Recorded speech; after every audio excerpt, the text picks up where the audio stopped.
ನಿಮ್ಮಲ್ಲಿ ಎಷ್ಟು ಜನ ನಿದ್ದೆಗೆ ಹೋಗೋದಕ್ಕೂ ಮುಂಚೆ ಮೊಬೈಲ್ ಫೋನ್ ನ ಯೂಸ್ ಮಾಡ್ತೀರಾ? ನಿಮ್ಮಲ್ಲಿ ಎಷ್ಟು ಜನ ನಿದ್ದೆಯಿಂದ ಎದ್ದ ತಕ್ಷಣ ಮೊಬೈಲ್ ಫೋನ್ ನ ಯೂಸ್ ಮಾಡ್ತೀರಾ? ಅಂತವ್ರು ಈ ವಿಡಿಯೋನ ನೋಡ್ಲೇಬೇಕು. ಎಸ್ಪೆಷಲಿ ನಿದ್ದೆ ಬಗ್ಗೆ ಸುಮಾರು ವಿಷಯಗಳು ನನಗೂ ಕೂಡ ಗೊತ್ತಿರಲಿಲ್ಲ. ತಿಳ್ಕೊಂಡ್ಮೇಲೆ ನಾನೇ ಗಾಬರಿ ಆದೆ. ನಿದ್ದೆಲಿ ಇಷ್ಟೊಂದು ಅಡ್ವಾಂಟೇಜ್ ಇದೆಯಾ, ಯಾಕೆ ನಮ್ಗೆ ಯಾರು ಹೇಳಲೇ ಇಲ್ಲ ಅಂತ ಹೇಳ್ಬಿಟ್ಟು.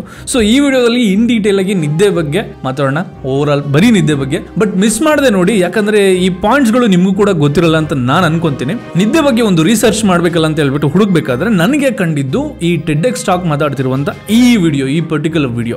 ಸುಮಾರು 1.2 ಬಿಲಿಯನ್ ಪೀಪಲ್ ಗಳ ಮೇಲೆ ಈ ಎಕ್ಸ್ಪೆರಿಮೆಂಟ್ ನ ಮಾಡಿದ್ದಾರೆ ನಿದ್ದೆ ವಿಚಾರವಾಗಿ. ಅದರಿಂದ ಅವ್ರು ಕಂಡುಕೊಂಡಂತ ವಿಷಯಗಳನ್ನ ನಿಮ್ಮ ಮುಂದೆ ನಾನು ಒಂದೊಂದು ಇಡ್ತಾ ಹೋಗ್ತೀನಿ. ಇವರು ಒಂದು ಇಂಟ್ರೆಸ್ಟಿಂಗ್ ಎಕ್ಸ್ಪೆರಿಮೆಂಟ್ ಮಾಡ್ತಾರೆ. ಗ್ರೂಪ್ 1 ಅದರಲ್ಲಿ ಒಂದಷ್ಟು ಪೀಪಲ್ ಗಳಿರ್ತಾರೆ. ಅವರಿಗೆ ಡಿಸ್ಟರ್ಬ್ಡ್ ಸ್ಲೀಪ್, ಅಂದ್ರೆ ಅವರು 4 ರಿಂದ 6 ಅವರ್ ಅಷ್ಟೇ ಸ್ಲೀಪ್ ಮಾಡ್ತಾರೆ. ನಿದ್ದೆ ಮಾಡುವಾಗ ಮಧ್ಯೆ ಮಧ್ಯೆ ಡಿಸ್ಟರ್ಬೆನ್ಸ್ ಇರುತ್ತೆ.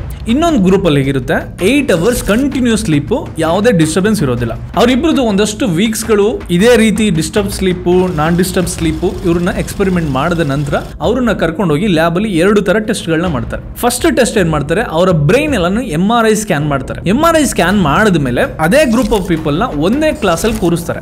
ಒಂದು ಕ್ಲಾಸ್ ಅಲ್ಲಿ ಕೂರಿಸಿ ಒಬ್ರು ಏನೋ ಒಂದು ಲೆಕ್ಚರ್, ಕಾಮನ್ ಆಗಿ ಒಂದು ಲೆಕ್ಚರ್ ನ ಮಾಡ್ತಾ ಇರ್ತಾರೆ, ಟೀಚ್ ಮಾಡ್ತಾ ಇರ್ತಾರೆ. ಟೀಚ್ ಮಾಡಿದ್ಮೇಲೆ ಪ್ರತಿಯೊಬ್ಬ ಆ ಗ್ರೂಪ್ ಅಲ್ಲಿ ಇರ್ತಾರಲ್ಲ, ಗ್ರೂಪ್ 1 ಮತ್ತೆ ಗ್ರೂಪ್ 2, ಪ್ರತಿಯೊಬ್ಬರ ಹತ್ರನು ಅವ್ರು ಇಂಡಿವಿಜುವಲ್ ಆಗಿ ಕೇಳಿದಾಗ ನೀವೇನ್ ಕಲ್ತ್ರಿ ಈ ಕ್ಲಾಸ್ ಇಂದ ಅಂತ ಕೇಳಿದಾಗ ಅವ್ರಿಗೆ ಅರ್ಥ ಆಗುತ್ತೆ. ಈ ಗ್ರೂಪ್ 1 ಪೀಪಲ್ ಇರ್ತಾರಲ್ಲ, ಡಿಸ್ಟರ್ಬ್ ಪೀಪಲ್, ಅವ್ರ ತಲೆಗೆ ಇನ್ಪುಟ್ ಹೋಗೋದಿಲ್ಲ. ಅಂದ್ರೆ ಮೆಮೊರಿ ಇನ್ಬಾಕ್ಸ್ ಫುಲ್ಲಿ ಬ್ಲಾಕ್ ಆಗ್ಬಿಟ್ಟಿರುತ್ತೆ, ಯಾವುದೇ ಇನ್ಫಾರ್ಮೇಶನ್ ನ ರಿಸೀವ್ ಮಾಡ್ತಾ ಇರಲ್ಲ. ಈ ಕಡೆ 8 ಅವರ್ಸ್ ನಿದ್ದೆ ಮಾಡಿದ್ರಲ್ಲ, ಅವ್ರು ಕಂಪ್ಲೀಟ್ ಆಗಿ ಸ್ಲೀಪ್ ಮಾಡಿರೋರ್ನ ಕೇಳಿದಾಗ ಗೊತ್ತಾಗುತ್ತೆ ಏನೇನು ಹೇಳಿದ್ರು ಕ್ಲಾಸ್ ಅಲ್ಲಿ ಅದನ್ನೆಲ್ಲ ಫೋಕಸ್ಡ್ ಆಗಿ ಎಲ್ಲಾನು ಗ್ಯಾದರ್ ಮಾಡಿದ್ದಾರೆ. ಸ್ಟೂಡೆಂಟ್ ಲೈಫ್ ಅಲ್ಲಿ ಪ್ರತಿಯೊಬ್ಬರು ಎಕ್ಸ್ಪೀರಿಯನ್ಸ್ ಮಾಡಿರ್ತಾರೆ. ಯಾಕಂದ್ರೆ ಸಮ್ ಟೈಮ್ ನಾವು ನಿದ್ದೆಗೆಟ್ಟು ಕ್ಲಾಸ್ ಅಲ್ಲೋ ಕೂತಾಗ ಮೇಷ್ಟ್ರು ಏನೋ ಹೇಳ್ತಾರೆ, ನಮಗೆ ಬರೀ ನಿದ್ದೆನೇ ಎಳಿತಾ ಇರುತ್ತೆ, ಅವ್ರು ಏನ್ ಹೇಳಿದ್ರು ಒಂದು ಗೊತ್ತಿರಲ್ಲ.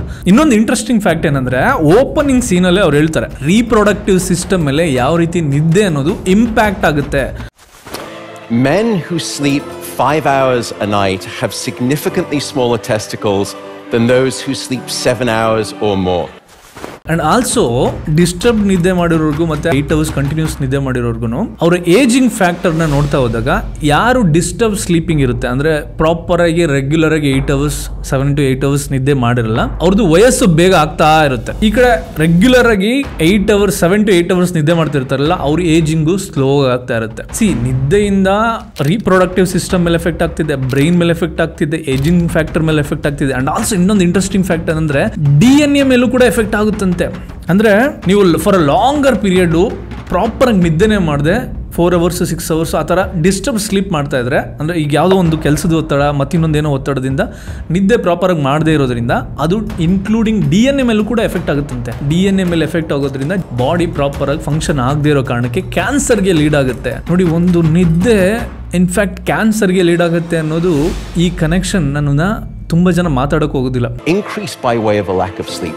Were genes associated with the promotion of tumors? And ಎಲ್ಲರೂ ನಿದ್ದೆಗಿರುವಂತ ಪವರ್ ನ ಅರ್ಥನೇ ಮಾಡ್ಕೊಳ್ದೆ ತುಂಬಾ ಸ್ಟ್ರೆಸ್ ತಗೊಂಡು ಕೆಲಸ ಮಾಡಿ ಕೊನೆಗೆ ಏನೋ ಆರೋಗ್ಯ ತಪ್ಪಿದಾಗ ಡಾಕ್ಟರ್ ಹತ್ರ ಹೋಗ್ತಾರೆ, ಮೆಡಿಕೇಶನ್ ಬರೀತಾರೆ. ಆ ಮೆಡಿಕೇಶನ್ ಅಲ್ಲೇ ಕಾಯಿಲೆಗಳನ್ನ ಟ್ರೀಟ್ ಮಾಡೋದಕ್ಕೆ ಪ್ರಯತ್ನ ಪಡ್ತಾರೆ. ಅಂಡ್ ಇನ್ನೊಂದು ಇಂಟ್ರೆಸ್ಟಿಂಗ್ ಫ್ಯಾಕ್ಟ್ ಏನಂದ್ರೆ, ನೀವು ರೋಡ್ ಆಕ್ಸಿಡೆಂಟ್ ಗಳು ಯಾವ ಡ್ಯೂರೇಷನ್ ಅಲ್ಲಿ ಜಾಸ್ತಿ ಆಕ್ಸಿಡೆಂಟ್ ಗಳಾಗಿದೆ ಅಂತ ನೀವು ನೋಡಿದ್ರೆ, ಅದು ಮಾರ್ನಿಂಗ್ 3 AM to 6 AM. ಆ ಟೈಮ್ ಅಲ್ಲಿ ನಿದ್ದೆ ಅನ್ನೋದು ತುಂಬಾ ಜನಕ್ಕೆ ಎಳಿತಾ ಇರುತ್ತೆ.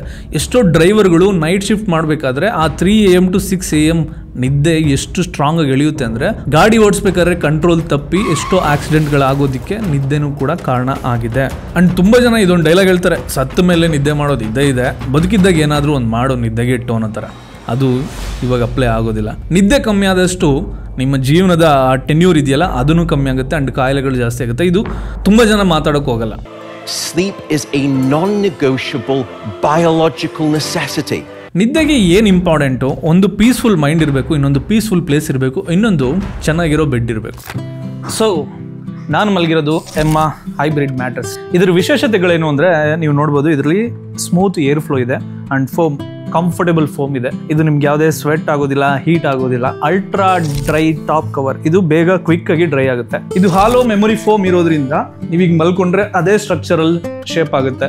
ಸೊ ನೀವು ಹೆಂಗಾದ್ರೂ ಮಲ್ಕೋಬಹುದು. ನಿಮ್ಮ ಬ್ಯಾಕಿಗೆ, ಹಿಪ್ಪಿಗೆ ಅಂಡ್ ನಿಮ್ಮ ಶೋಲ್ಡರ್ಗೆ ಯಾವುದಕ್ಕೂ ಪೈನ್ಗೆ ಬಾಯ್ ಹೇಳ್ಬೋದು. ಇದರಲ್ಲಿ ಏರೋಫ್ಲೆಕ್ಸ್ ಸ್ಪ್ರಿಂಗ್ ಇದೆ. ಇದರಿಂದ ನೀವೆಷ್ಟೇ ಅಳ್ಳಾಡಿದ್ರು ಒದ್ದಾಡಿದ್ರು ಪಕ್ಕದಲ್ಲಿ ಜೊತೆಗೆ ಯಾರೇ ಮಲಗಿದ್ರು ಅವ್ರಿಗೇನು ಡಿಸ್ಟರ್ಬ್ ಆಗೋದಿಲ್ಲ. ಆಂಟಿ ಸ್ಕಿಡ್ ಇದೆ. ಆಂಟಿ ಸ್ಕಿಡ್ ಅಂದ್ರೆ ಇವಾಗ ಸಪೋಸ್ ನೀವು ಮಲಗಿರ್ತೀರಾ, ಹೇಳೋದಕ್ಕೆ ನಿಮಗೆ ಕಂಫರ್ಟೇಬಲ್ ಆಗಬೇಕು, ಜಾರೋ ಥರ ಯಾವುದು ಫೀಲ್ ಆಗಬಾರ್ದು. ಆ್ಯಂಡ್ ಇದನ್ನ ಹ್ಯಾಂಡಲ್ ಮಾಡೋದು ಕೂಡ ಈಸಿ.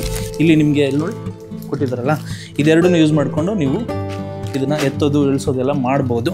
ಎಮ್ಮ mattress German company, quality product. ಅವರು ಕ್ವಾಲಿಟಿ ಪ್ರಾಡಕ್ಟ್ ಜೊತೆಗೆ ಕ್ವಾಲಿಟಿ ಸರ್ವಿಸಸ್ ಕೂಡ ಕೊಡ್ತಾ ಇದ್ದಾರೆ. ಏನಂದ್ರೆ free shipping and fast delivery ಕೊಡ್ತಾ ಇದ್ದಾರೆ. ಅಂಡ್ ಇವರು 100 days ಫ್ರೀ ಟ್ರಯಲ್ ನ ಕೊಡ್ತಾ ಇದ್ದಾರೆ. ನಿಮ್ಗೇನಾದ್ರೂ 100th ಡೇ ಒಳಗಡೆ ಇಷ್ಟ ಆಗಿಲ್ಲ ಅಂದ್ರೆ ರಿಟರ್ನ್ ಮಾಡಿ ಫುಲ್ ಅಮೌಂಟ್ ನ ರೀಫಂಡ್ ತಗೋಬಹುದು. ಅವರ ಎಲ್ಲಾ ಮ್ಯಾಟರ್ಸ್ ಮೇಲೆ 15 years ವಾರಂಟಿ ಇದೆ. And also no cost EMI ಕೂಡ ಇದೆ. ವೇಟ್ ಅಶೋಕ್ 15 ASHOK 15 ಇದನ್ನ ಹಾಕಿದ್ರೆ ನಿಮಗೆ ಫ್ಲಾಟ್ 15% ಡಿಸ್ಕೌಂಟ್ ಕೂಡ ಸಿಗುತ್ತೆ. ಮರಿದೆ ಚೆಕ್ಔಟ್ ಮಾಡಿ. ಪರ್ಚೇಸ್ ಲಿಂಕ್ ನನ್ನ ಡಿಸ್ಕ್ರಿಪ್ಷನ್ ಮತ್ತೆ ಪಿನ್ ಕಮೆಂಟ್ ಅಲ್ಲಿ ಇದೆ.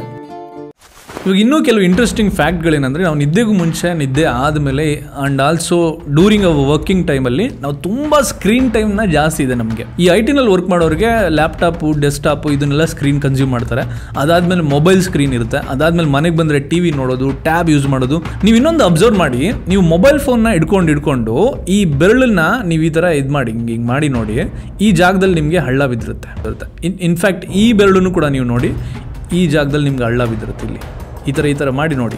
ಈ ಬೆರಳು ಕಂಪೇರ್ ಮಾಡಲಿಕ್ಕೆ ಬೇರೆ ಬೆರಳುಗಳನ್ನ ಮಾಡಿ ನೋಡಿ, ನಿಮ್ಗೆಲ್ಲೂ ಸಿಗೋದಿಲ್ಲ, ಜಸ್ಟ್ ಈ ಬೆರಳಲ್ಲಿ ಸಿಗುತ್ತೆ. ಬಿಕಾಸ್ ಮೊಬೈಲ್ ನಿಂಗೆ ಹಿಡ್ಕೊಂಡು ಈ ಜಾಗದಲ್ಲಿ ಹಳ್ಳ ಪ್ರತಿಯೊಬ್ಬರಿಗೂ ಬಿದ್ದಿರುತ್ತೆ. ನಾನು ಚಾಲೆಂಜ್ ಮಾಡ್ತೀನಿ, 99% ಆಫ್ ದ ಪೀಪಲ್ ಮೊಬೈಲ್ ಯಾರ್ಯಾರು ಯೂಸ್ ಮಾಡ್ತಾ ಇದ್ದಾರಾ ಅವರೆಲ್ಲರಿಗೂ ಹಳ್ಳ ಬಿದ್ದಿರುತ್ತೆ. ಸೊ ನಾನು ಈ ವಿಷಯನ ಏನು ಕೇಳ್ತಾ ಇದ್ದೀನಿ ಅಂದರೆ, ನಾವು ನಿದ್ದೆ ಮಾಡೋದಕ್ಕೂ ಮುಂಚೆ ಆ್ಯಂಡ್ ನಿದ್ದೆಯಿಂದ ಎದ್ದ ತಕ್ಷಣ ಮೊಬೈಲ್ ಫೋನ್ನ ಯೂಸ್ ಮಾಡೋದು ನಮ್ಮ ಮೈಂಡ್ಗೆ ಎಫೆಕ್ಟ್ ಆಗುತ್ತೆ. ಈಗ ತುಂಬ ಜನ ನೋಡಿ ಸ್ಕ್ರಾಲ್ ಮಾಡ್ತಾ ಇರ್ತಾರೆ ನೈಟ್ ಟೈಮಲ್ಲಿ ಸ್ಕ್ರಾಲ್ ಮಾಡ್ತಾ ಇನ್ಸ್ಟಾಗ್ರಾಮ್ ರೀಲ್ಸ್ ಅಥವಾ ಯೂಟ್ಯೂಬ್ ಶಾರ್ಟ್ಸ್ ಇದನ್ನೆಲ್ಲ ಸ್ಕ್ರಾಲ್ ಮಾಡ್ತಾ ಆಲ್ಮೋಸ್ಟ್ 1 hour ಒಳಗಡೆ ಹಂಡ್ರೆಡ್ಸ್ ಆಫ್ ರೀಲ್ಸ್ ನ ಕನ್ಸ್ಯೂಮ್ ಮಾಡಿರ್ತಾರೆ. ಹಂಡ್ರೆಡ್ಸ್ ಆಫ್ ರೀಲ್ಸ್ ಅಲ್ಲಿ 100 ಡಿಫ್ರೆಂಟ್ ತರದ್ದು ಎಕ್ಸ್ಪ್ಲೈನ್ ಮಾಡಿರ್ತಾರೆ. ಅದನ್ನೆಲ್ಲ ಮೈಂಡ್ಗೆ ಇನ್ಪುಟ್ ಆಗಿ ತಗೊಂಡಾಗ ಮೈಂಡ್ ಆಕ್ಚುಲಿ ಆಕ್ಟಿವ್ ಆಗಿರೋದಕ್ಕೆ ಟ್ರೈ ಮಾಡುತ್ತೆ. ಜೊತೆಗೆ ಅದು ಮೈಂಡ್ ಎಲ್ಲದನ್ನು ಪ್ರೊಸೆಸ್ ಮಾಡೋದಕ್ಕೆ ಟ್ರೈ ಮಾಡುತ್ತೆ.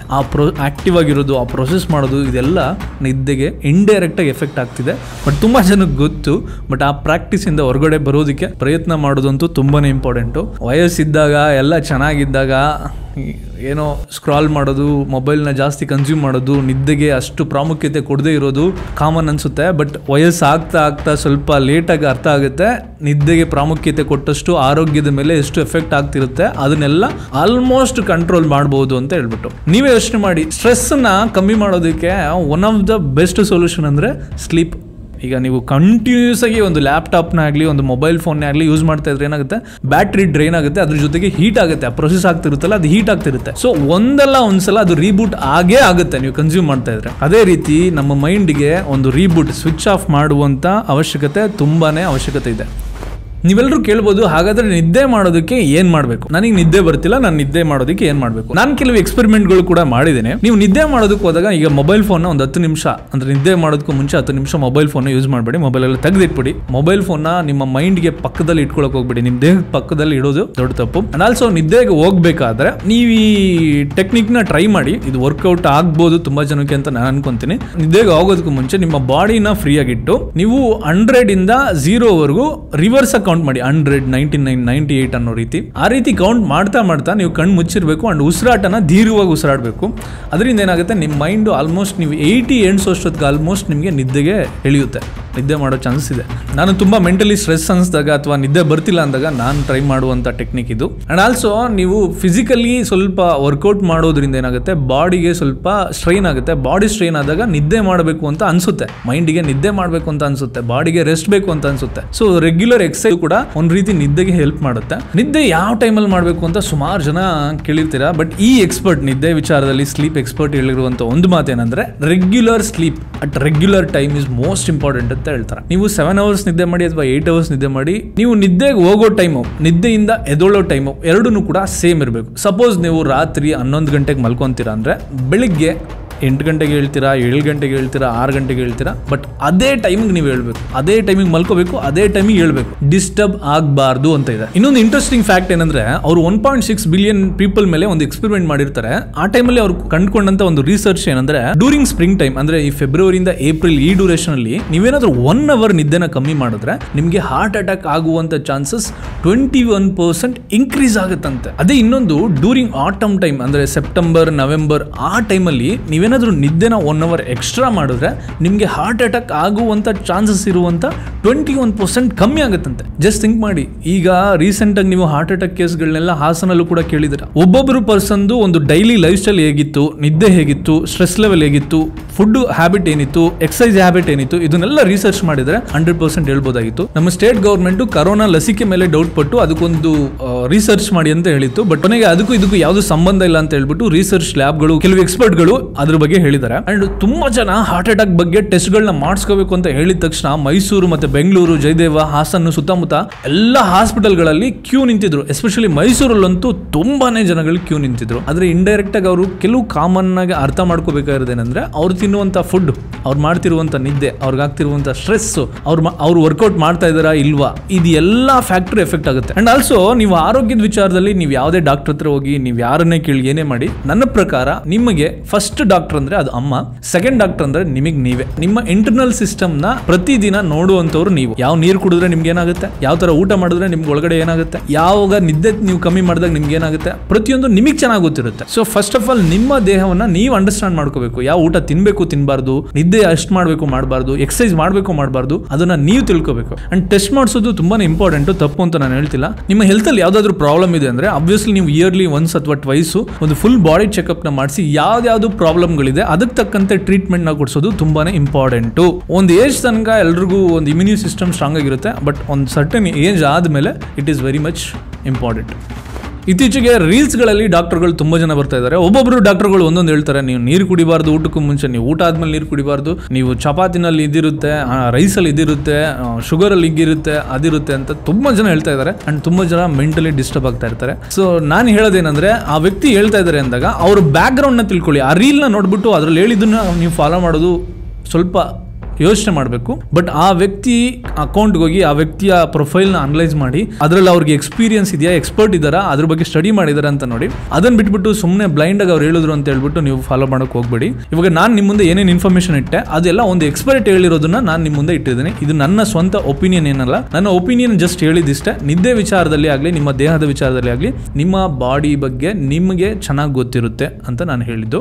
ಅಂಡ್ ಓವರ್ ಆಲ್ ಕನ್ಕ್ಲೂಷನ್ ಹೇಳಬೇಕು ಅಂದ್ರೆ, ನಿದ್ದೆ ಮಾಡೋದ್ರಿಂದ ತುಂಬಾ ಬೆನಿಫಿಟ್ಗಳಿದೆ. ಅದ್ರ ಬಗ್ಗೆ ತುಂಬಾ ಕಮ್ಮಿ ಜನ ಮಾತಾಡ್ತಾ ಇದ್ದಾರೆ. ತುಂಬಾ ಕಾಸು ಸಂಪಾದನೆ ಮಾಡಬೇಕು ಅಂತ ಹೇಳ್ಬಿಟ್ಟು ನಾವು ನಿದ್ದೆಗೆ ಅಷ್ಟು ಪ್ರಾಮುಖ್ಯತೆ ಕೊಡದೆ ಕೆಲಸ ಕೆಲಸ ಕೆಲಸ ಕೆಲಸ ಅನ್ಕೊಂಡು ಅದು ಸ್ಟ್ರೆಸ್ಗೆ ಲೀಡ್ ಆಗಿ ಅದರಿಂದ ಮತ್ತಿನ್ನೊಂದೇನೇನೋ ಕಾಯಿಲೆಗಳೆಲ್ಲ ಬರ್ತಿರುತ್ತೆ. ಅದ್ರ ಬದಲಾಗಿ ನಿದ್ದೆಗೂ ಕೂಡ ಅಷ್ಟೇ ಪ್ರಾಮುಖ್ಯತೆ ಕೊಟ್ಟು ಅದರಿಂದ ಆಗುವಂತ ಬೆನಿಫಿಟ್ಗಳನ್ನ ನೀವು ತಿಳ್ಕೊಂಡ್ರೆ ನಿದ್ದೆಗೂ ಕೂಡ ನೀವು ಪ್ರಾಮುಖ್ಯತೆ ಕೊಡ್ತೀರಾ. ಮೆಂಟಲ್ ಹೆಲ್ತ್ ಇಂಪ್ರೂವ್ ಆಗುತ್ತೆ, ಇಮ್ಯೂನಿ ಸಿಸ್ಟಮ್ ಇಂಪ್ರೂವ್ ಆಗುತ್ತೆ, ರೀಪ್ರೊಡಕ್ಟಿವ್ ಸಿಸ್ಟಮ್ಗೆ ಹೆಲ್ಪ್ ಆಗುತ್ತೆ, and also heart attack rate ಕಮ್ಮಿ ಆಗುತ್ತೆ. ಆಲ್ಸೋ ಕ್ಯಾನ್ಸರ್ಗೆ ಲೀಡ್ ಆಗುವಂತ ಎಷ್ಟೋ ಸಮಸ್ಯೆಗಳನ್ನ ಬಾಡಿ ಆಟೋ ಇಮ್ಯೂನಿ ಸಿಸ್ಟಮ್ಮು ಹೆಲ್ಪ್ ಆಗುತ್ತೆ. ಇಷ್ಟೊಂದೆಲ್ಲ ಬೆನಿಫಿಟ್ ಇದೆ, ಆದರೂ ಜನಗಳು ನಿದ್ದೆಗೆ ಪ್ರಾಮುಖ್ಯತೆ ಕೊಡ್ತಾ ಇಲ್ಲ. ಈ ವಿಡಿಯೋನ ನಿಮ್ಮೆಲ್ಲ ಫ್ರೆಂಡ್ಸ್ ಮತ್ತು ಫ್ಯಾಮಿಲಿಗೆ ಮರಿದೇ ಶೇರ್ ಮಾಡಿ, ಅವ್ರಿಗೂ ಕೂಡ ಹೇಳಿ ನಿದ್ದೆಯ ಪ್ರಾಮುಖ್ಯತೆಗಳೇನು ಅಂತ ಅವ್ರಿಗೂ ಕೂಡ ತಿಳಿಸಿ. ಆ್ಯಂಡ್ ಆಲ್ಸೋ ಈ ವಿಡಿಯೋಗೆ ನೀವೇನಾದರೂ ಹೊಸಬರಾಗಿದ್ದರೆ ಸಬ್ಸ್ಕ್ರೈಬ್ ಮಾಡ್ಕೊಳ್ಳಿ. ಟೈಮ್ ಎಷ್ಟಾಯಿತು? ಟೈಮ್ ಆಯಿತು, ನಿದ್ದೆ ಮಾಡೋ ಸಮಯ ನಂದು. ನಿದ್ದೆಗೂ ಮುಂಚೆ, ನಿದ್ದೆ ನಂತರ ಮೊಬೈಲ್ ಯೂಸ್ ಮಾಡಬೇಡಿ, ಚೆನ್ನಾಗಿ ನಿದ್ದೆ ಮಾಡಿ. ಬಾಯ್, ಪೀಸ್.